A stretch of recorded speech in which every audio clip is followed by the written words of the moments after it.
क्या आपसे कभी किसी ने कहा है कि अगर बिल्ली आपका रास्ता काट दे तो उस रास्ते से आप ना जाएं, या फिर सूर्यास्त के बाद नाखून ना काटें? आई एम श्योर हम सभी ने कभी न कभी अंधविश्वास का सामना किया है। कुछ तो बहुत अजीब होते हैं और कुछ बहुत डरावने। लेकिन क्या ये सिर्फ बेबुनियाद मान्यताएं हैं या इनके पीछे कुछ साइंटिफिक या व्यवहारिक रीजंस छुपे हुए हैं? आज हम यही जानने की कोशिश करेंगे कुछ अंधविश्वासों के पीछे छुपी हुई सच्चाई के बारे में। तो अंधविश्वास होता क्या है? ये वो मान्यताएं हैं जो तर्क और वैज्ञानिक प्रमाण के बिना विश्वास पर आधारित हैं। ये पीढ़ियों से हमारे समाज में चलती आ रही हैं और अक्सर डर, अनिश्चितता और चमत्कार से जुड़ी होती हैं। तो आइए ऐसी ही कुछ रोचक अंधविश्वासों की हम आज बात करते हैं। नंबर 1, शीशा टूटना यानी कि 7 साल का बैड लक।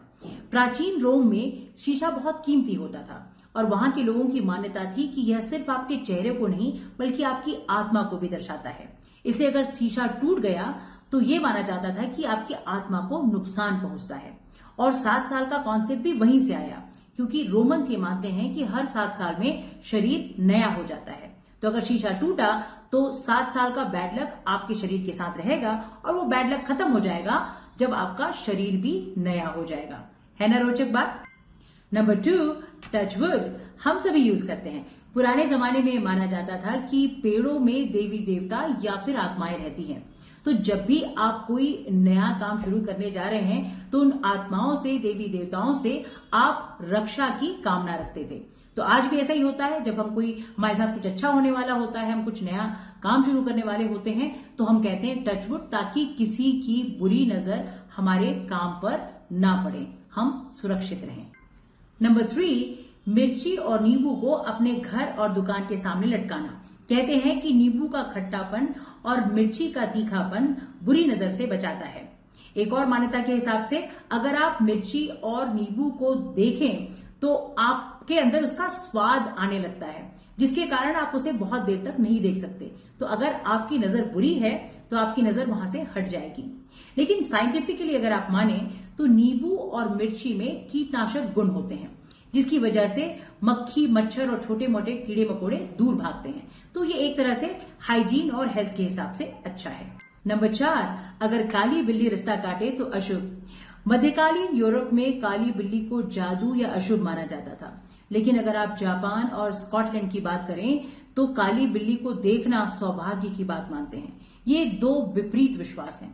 तो इसका कोई साइंटिफिक रीजन तो नहीं है, लेकिन इतने सालों से फॉलो करते करते आपके अंदर एक डर समा गया है कि अगर काली बिल्ली ने रास्ता काट लिया तो क्यों ना 2 मिनट वेट करके जाएं, ऐसी भी क्या जल्दी है। नंबर 5, सूर्यास्त के बाद नाखून नहीं काटना। ये उस समय की मान्यता है जब हमारे पास लाइट्स नहीं होती थी। तो अगर आप अंधेरे में अपने नाखून काटेंगे तो हो सकता है आप अपने आप को हर्ट कर बैठें।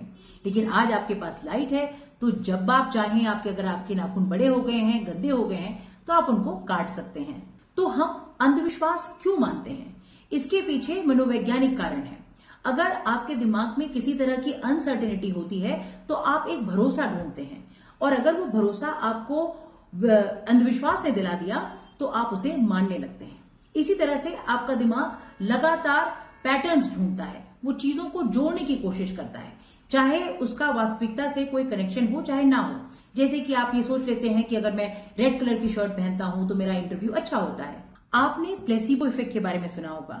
एक एक्सपेरिमेंट में कुछ बीमार लोगों को दवाइयां दी गई। उस दवाई का उस बीमारी से कोई कनेक्शन नहीं था, लेकिन वो सारे लोग ठीक हो गए।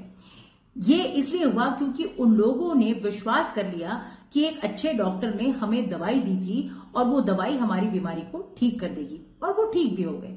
यही होता है प्लेसिबो इफेक्ट।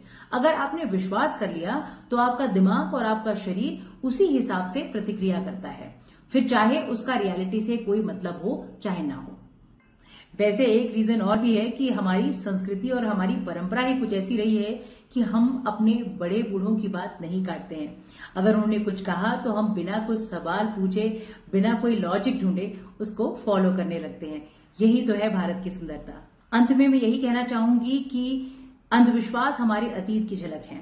ये दिखाते हैं कि उस जमाने में कैसे लोग बिना वैज्ञानिक संसाधनों के जीवन को समझने की कोशिश करते थे, और मैं ये कहना चाहूंगी कि उनका अंदाजा बहुत हद तक सही था। ये वीडियो आपको कैसा लगा आप हमें कमेंट में जरूर बताएं और ऐसे और वीडियोस के लिए हमारे चैनल को लाइक और सब्सक्राइब करें। नमस्कार।